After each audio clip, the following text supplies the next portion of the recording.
Bisita naman kit sa akong balay. So, dahil ang lakas ng ulan nung 2 araw. So, ganyan yung itsura nun. Meron ditong binabaha pala to dito na bahay ko kasi hindi pantay yung lupa. Ayan dito. Yan. Tinan mo naman yung dito sa aking kapitbahay. Binabaha yung bahay nila.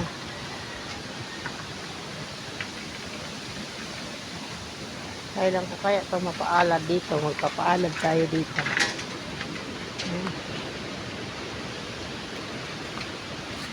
Ito yung kanto ng aking bahay.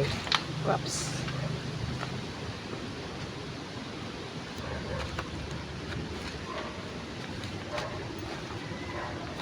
Hanggang dito yung lupa namin sa dulo. Mayroon ditong muhon. Nasaan na ba yun? Ayun nandun sa dulo yung muhon Bakit sinasabi nila ayun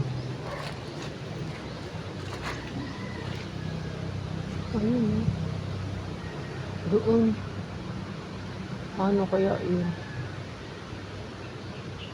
lupa natin magulo.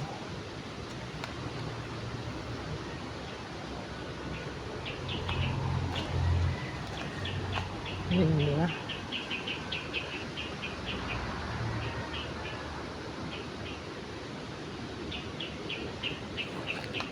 Hindi natin alam kung saan ang dulo. Malawak pa din dito.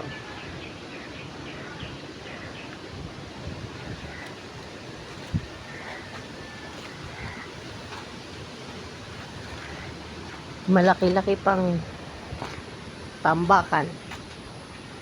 Level nito yung chlorine. Ito pala yung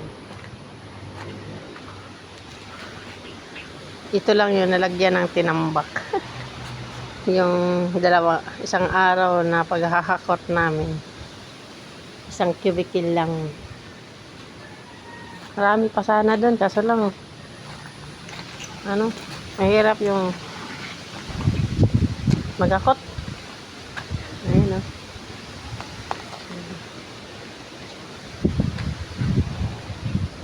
tayong magakot.